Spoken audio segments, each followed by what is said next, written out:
So we start all of our Meet the Music sessions the same way, and we kind of like a bit of a story sort of moment from our guest. So we like to ask the question, when did music start for you? Oh, Oh, big question. Big question. Um, Honestly, like it's always been a massive part of my life. I can't really remember. I feel like everyone says that. Like it's I can't remember a time that music wasn't a part of my life. I was really into musical theatre when I was younger, so I love musicals. I used to dance as well. Um, and yeah, I've always just been like really into like performing and wanting to be on a stage and always writing my own songs when I was really little and stuff. I didn't actually start like playing guitar until I was 15, so not even that long ago. It feels like actually no, that's like over 5 years ago. That's quite a while ago.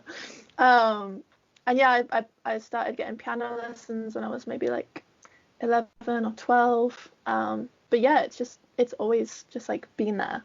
It's always like been an important part of my life. And yeah, I can't imagine my life without music. I guess same for you as well. Yeah, and I think that's what a lot of people have said when I've asked that question. It's kind of like music has just been a thing that you're Yeah. drawn to.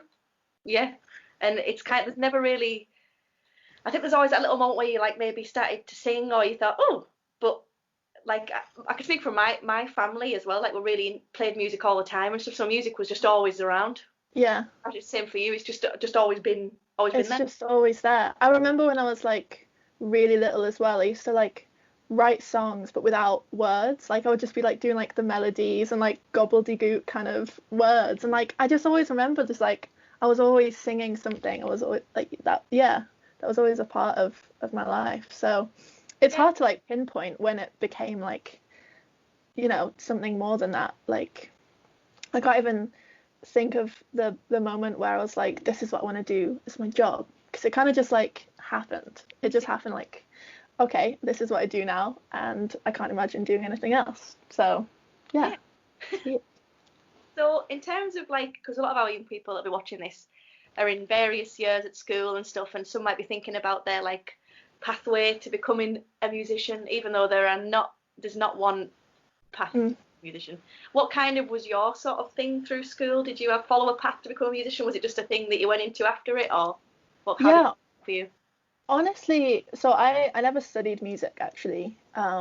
I was very shy in school. I was very quiet, and I was always just like too nervous to get involved in like the music department.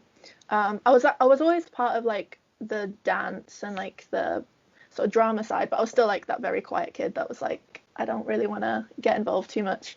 So music was always like something that I did on the side, like it was something I did at home, and like it was that sort of like creative space where I could just like hide away and like write songs. And nobody really knew that I could sing either during school. Oh, really? Yeah, like Cool. I think it only got to like right towards the end of school, like when I was in sixth form, and I ended up like um being one of the main parts in the musical that we were doing. And I was just like filling in for someone that couldn't do it. So we were doing um what was it, Bugsy Malone, and I ended up filling in and playing Tallulah, which is obviously like a big Wow. character.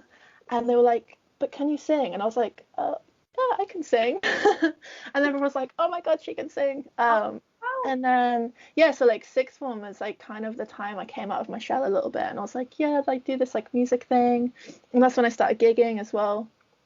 Um, so yeah, it was like weird. Like it was always something that I was too shy to like let anyone know about. And then like those like last couple of years of school, I was like, oh my God, like I love this. This is what I want to do. Like I love writing songs, I love performing.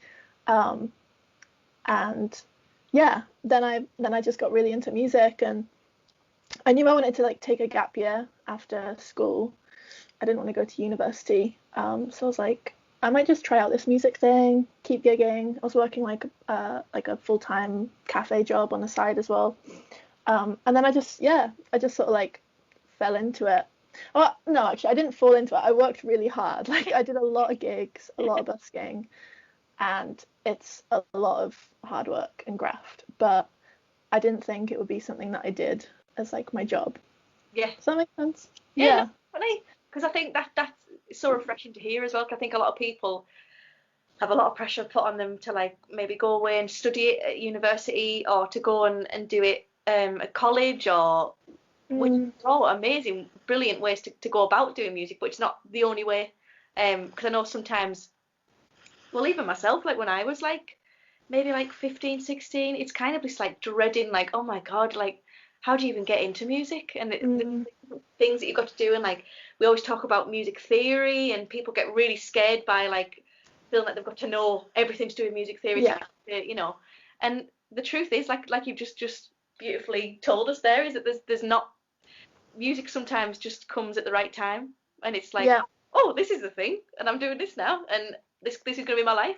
It doesn't yeah. necessarily always like a big path from like the age of 9 to like 18. Mm, Sometimes it's just something like you said, you did it, and not a lot of people knew that you were into music until maybe a bit later on. Uh, mm, but that's, yeah, it's one of those things where there's not one path, and got to keep that in mind. absolutely. Got to keep that in Yeah, mind. definitely. And you know, because I'm totally self-taught, so I like taught myself to play guitar, just like with YouTube tutorials, and you know, I've never really had singing lessons either. Mm, Um, and so you can do it self-taught, you can do lessons, you can go to uni, you can study it. It's just like what feels right for you, and like there's not one thing that works for everyone. okay, The only thing that does work for everyone is practicing. So correct. just practice, and you'll get better in your own way and your own time. 100%. Brilliant advice. Right, so we've got a question here about your creative process. So if Hmm. you were to go and write a song now, are you kind of one of those people that has to feel like, people always talk about the song like feeling like it has to be written and then you've got to go and write it, or are you someone that kind of goes, I'm gonna write today, and makes the call rather than this other thing sort of calling you to do it? Talk us through what you do. Yeah, it's a tricky one, because I've tried like both things. Like I've tried going like I'm gonna write a song today. Like I have this thing on my mind. I want to write about it. And sometimes it works like that. Sometimes it doesn't. Sometimes I'm like, okay, this is not working out the way I planned. Other times I've just been like, this is like usually how I write my songs. Is I'll just like be playing around on the piano or the guitar, just like practicing, playing some chords, playing some covers, and then like I come across like some chords or like a feeling, and I'm like, okay, this is cool, and then it just like starts happening like very naturally. And I find like a lot of my songs I write, they just like happen, like they come out of me when I least expect it. Right. Um, and a lot of the time, actually, like I end up writing a song, and then like halfway through like writing it, I'm like, oh, this is what that song is about. Like I kind of like subconsciously understand what I'm writing about without having like intended to write about something. If Oh, that's really weird, isn't it? wow. And I think it's like my brain trying to like understand like what's going on like with my emotions and stuff. And then I'm writing a song and I'm like, okay, this is about something that I didn't realize was that like at the front of my mind kind of thing. Yeah. So yeah, like a lot of the time it's like without that intention of writing, Yeah. and it just like it's more of a natural process. And I think for me like music is that like creative release. Um so that's kind of how it works for me. Like I'll be like having like feel around with some chords, something that feels good, and then the song comes out. Yeah. And yeah, so I guess like a slightly different process to a lot of people. But it works for me. It's worked up until now. Yeah. Well, I think it's really kind of it's like refreshing again, because it's kind of, it shows that you've almost got this, um for me listening to you saying that, it sounds like that you're very in tune with your relationship with music and writing, and also Mm, that you've got this like openness to it, so it kind of like comes when it needs to come, but almost not in a way that you're like, I need to write a song now. You're like, it's almost like the song comes to you just, that is so yeah. cool. I've never heard anyone sort of talk about it in that way, like that you're kind of working it out as you go and stuff. That is really, really cool. Yeah, I think it's like it's why music is so important to me, because it is that like it's like that like therapeutic kind of process almost of like understanding yourself and understanding what you're feeling. And yeah, and I think because like actually like during this quarantine period I have been finding it difficult to write because I'm like, there is so many emotions and like so many things going on, and it's hard to like understand that. And so I haven't been writing a lot. I've been like mainly focusing on like recording older demos, and I think it's important, like for me, I don't want to put too much pressure on myself to write something incredible. Like you have all this time, like this free time, like write something incredible. Like it doesn't, my brain doesn't work like that. It has to come when it feels right. Yeah. So And that's a really interesting point as well, because we'll talk about this with a couple other people that we've had on for Meet the Music, and it's like I think there's a tendency for people to kind of put this pressure on, especially creative people as well, saying you've got all this time, you can create, you can find a new hobby, get really good at something, create a load of art, and like to hear that sometimes it's kind of like, so everybody else is doing this, does that mean I have to then come up with this? I have to leave lockdown with 10 albums and be like, oh, this was my lockdown. That's pressure. That's a lot to, and you see everybody else posting things all the time and doing all this stuff, and yeah, you're right. It's like you've just not got to put the pressure on yourself, because it has the adverse effect, I guess. yeah, definitely. That's kind of the way I've been looking at it. Because I definitely do, like a lot of the time, do put pressure on myself to stay busy and stay productive.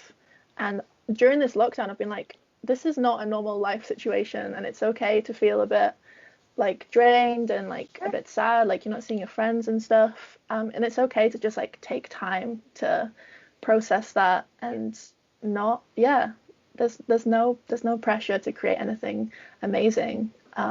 Just yeah, take the time that you need, and something will come naturally. Definitely. Brilliant. Right, so we've got another question here which says, who are your biggest inspirations? Ooh, big one. Okay, yeah, that is a big one. This is a question that always like stumps me because like there's so many people that inspire me in like so many different ways as well. Um, I think one of my like biggest idols, which people are usually surprised when I tell them this, one of my biggest all-time idols since I've been like 12, if not younger, is Hayley Williams from Paramore. Because they were my first, like Paramore were my first like favorite band ever, and Hayley Williams has always been like, yeah, she's always like inspired me because she's so cool and so powerful, and especially now like since she's been releasing like solo stuff, it's like, yeah, she really inspires me. Her songwriting, the way she performs, and yes, like people are kind of surprised when I say that because obviously she's like the lead singer of a rock band, and I make like sad folk music. But she's like a massive inspiration just as like a woman in the music industry, and she always will be. So yeah, Hayley Williams. Really inspired by Lucy Rose. I love her songwriting and her sound, and I got to see her perform last year in London, and it was just magical, like so beautiful. So her, there's an artist called Phoebe Bridgers. I don't know if you know her. Yeah. She's like a massive, yeah, she's a massive influence on my music right now, like the stuff that I'm writing now. So I love her. There's probably like tons and tons more, but I'd say like they're the three biggest ones right now. Yeah. I think Phoebe Bridgers, she's quite like, as a lyricist, her songwriting, the word, I listen to her songs sometimes and I'm like, you just said that so simply and beautifully, but I don't think I could ever write that. Yeah. Yeah, she just puts it like so real and relatable, but also poetic, I guess. Yeah. And that's kind of what I'm aiming for with my music as well. Like say something that like people can relate to, and but also like make it sound beautiful and nice and yeah. Oh, brilliant. There's some great inspirations. If people listening don't know who any of those artists are, then definitely go check them out, because they're big bodies of work that you can go and binge on and yeah, 100%. Someone's asked here, have you got a favourite gig that you've done? Have you got one that stands out? There's so many that I've done that have just been incredible. I think one that will always stand out is, so I supported an artist called Dodie in Newcastle. Oh, yeah, cool. So that was quite a few years ago now, and it was like really last minute. Like I ended up supporting her for that one gig, and like I think like still to this day, like that's the biggest gig I've ever played. It was like 1,500 people, which is a lot of people. Wow. And they all had like their phone torchlights and Oh, stuff, and like that was just like, yeah, that was a crazy gig. magical. So definitely that one sticks out in my mind as one of the best gigs. Oh, amazing. I bet that was Yeah. really special. Where was that gig at? Which It you was the Northumbria Students' Union the in student Newcastle. yeah, the student Yeah. union venues and stuff are great, aren't they? Amazing. It was so cool. Yeah, used to go on to a festival called Live at Leeds. I went to Leeds to go to uni at Leeds. Yeah. Um, they used to put on all kinds of gigs in the student unions and stuff. And for the Live at Leeds gigs, the gigs open, venues would be open all day, and different people would play at all the different venues in Leeds, and you go around and see Yeah. everybody. And some of the student union venues are like incredible. Yeah. Really Really cool. cool. It made me wish that I'd gone to some of those unis actually. Um, yeah, brilliant. What's the next one I've got here? Oh, I've put Australia in capital letters. Oh my God. People want to know Australia, Melanie. They want to know what happened in Australia. So Oh my God. tell us about that. Yeah. So, I went to Australia. Um, yeah, which was like a really just like, it was a bit of a spontaneous decision, I'm not gonna lie. Right. I was just, I've always wanted to travel. Like that's kind of what I thought I was gonna do when I took my gap year, and took my gap year like a few years ago, and then just never went to uni. And I realized I hadn't done a lot of traveling, and I was like, I want to go somewhere. And I just like plucked out Australia from thin air, pretty much. I was like, it's hot in Australia, and I want to go in like January, so it's like cold in England, and I can go somewhere like nice, hot and sunny. And I'd also heard that the Melbourne music scene was really incredible. So that was like the biggest reason why I decided to go. But I didn't realize like how good it was going to be. So I got to Melbourne, and I was kind of meant to be like traveling like the rest of Australia, like the whole like east coast of Australia. And I ended up pretty much just staying in Melbourne for the entire time because I just ended up meeting some really incredible musicians and playing some really cool gigs and just like networking. And I fell in love with the city and the people, and um, the music scene over there. It's kind of, it's similar to what it's like in Cumbria, where it's really friendly. It's really easy to like meet people and collaborate with people and stuff. But it's just like in a big city. Right. So it's a lot different. But it's just so friendly, and yeah, I loved it. I Oh, loved Melbourne. If anyone ever gets the chance to go to Melbourne, I'll be like, go. yeah. Well, some people have actually asked here. They've said, one of them says, would you recommend traveling as a method of helping people creatively? Has it kind of helped you traveling? Yeah. Yeah. Yeah, definitely. Like just like expanding your life experience and meeting people from different parts of the world, and it'll just like, yeah, it'll just blow your mind, and it forces you to like be a bit more confident as well. Like it's pushing yourself outside of your comfort zone. Like I went on my own, which was like really scary. I was like, oh my gosh, I'm going all the way to the other side of the world on my own for like 2 months. And I got there, and I made friends so quickly. And yeah, it was like a big push out of my comfort zone, but I'm so glad I did it. And like it'll really just like help you grow as a person. And I came back just feeling like so inspired and like re-energized by the whole experience. So yeah, I would definitely recommend traveling Yeah. for that. Somebody's actually asked that. They've said, has it had a big impact or influence on your songwriting since coming back? Yeah, Yeah. I think so. And just like being sort of like seeing the different types of music in different places. Like in Melbourne, they've got like a big scene for like neo soul and jazz. Like they love their jazz music, which isn't something that I've like experienced a lot of. And that was really cool, like seeing like all these different genres of music. And I think, yeah, that definitely had an effect on me and just inspired me to like try something new. And so yeah, definitely. Yeah. Wow. That's really, really cool. Um, so anybody out there wanting to travel around, take a gap year, do your thing, then definitely give it a Do go. it. Give it a Yeah, whirl. Brilliant. Oh, we've got loads. People got loads taken from this interview. I This is great. know. We've got a question here. This is more for me asking.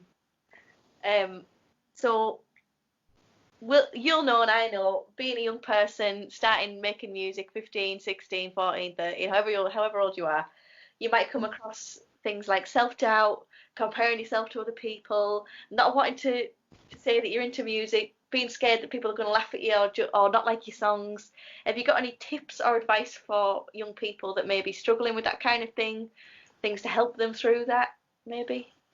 Yeah, so that's like I said, like I was so shy in school and I didn't want to tell anyone that I did music. Um, and I almost like wished that I had just like been more confident in myself and just like believed in myself. And it's something that I'm sure like I still struggle with it today, and like I'm sure you do, is like moments of self-doubt and like, am I actually good at this? Um, but yeah, it's just like about having that confidence in yourself. And you know, if music is an important part of your life, like no one can take that away from you. Yeah. And it's about owning it and just, yeah, being confident with it. And yeah, it's not something to be afraid of. Yeah. And honestly, like people probably think you're really cool as well. If you do music, you're Yeah. automatically Yeah. cool. I feel like So the thing is as well that kind of might add to that, oh, don't want to show anybody, is it sometimes, I don't know about this case for you, Melanie, but I know when I was at school, I was maybe one of only a few people that were really into it. So if there's that pressure of being like, I'm the only one that likes this, no one else does. It's that kind of, but it's that confidence as well, just to go, well, you know what? Maybe I am the only one, but doesn't mean it's weird or it's not a thing. Like the entertainment industry is one of the biggest employers in the whole world, so yeah, that's a cool thing. It's a cool thing to be into music, definitely. Um, yeah. right, what we're here, what we're doing. Okay, so this is an interesting one. This is about social media because I'm Mm. in this here lockdown. There's a pressure to create things and post things on social media. Have you got any kind of see? This is always an odd question. This one. If people have already got a music page Mm. and they're wanting to put content out there, um, what kind of things would you recommend they maybe do from your maybe experience of what you've been posting and stuff? Because I've seen a couple of things that you've been putting out there. Yeah, honestly, like I've been really enjoying just playing covers and like posting covers and like experimenting Yeah. with things I wouldn't usually do. Like, I've just been, yeah, like having fun with it. And I've been like creating a lot without thinking to post on social media. Yeah. And like, so I've like just really enjoyed creating it. And then I'm like, this is actually really good and I want to share it. Mm. And I guess it's like, because I've not been putting too much pressure on myself to like write new original songs, I'm just like, let's just play some covers that I really like and Yeah. do something a bit interesting with them. So I guess like that's one thing that I would suggest is like find a song you really like and like try and do it in like a completely new way, that just like do it like the opposite way that it's meant to be sung, Yeah. and you'll come up with something like really different and new. And people generally like really like that when you put a different twist on something. They've gone down really well. So yeah, it's just about like enjoying it, like have fun with the process and then post it. Um, Rather than having like the end goal of being like, I want to post something, so I'm going to create something. Yeah. It always has to be like you have to enjoy doing it. Yeah. And if you like put that passion into it, it's naturally gonna do well Yeah. online as well, I think. Yeah. Cool. Yeah. We've been finding live streams and stuff and that kind of side of this lockdown entertainment. Yeah. It was, oh, I find them like, I get really nervous before I do live streams, which is weird. Like I'd feel way more comfortable just like on a stage. Um, but yeah, so that's like I've really pushed myself out of my comfort zone doing the live streams.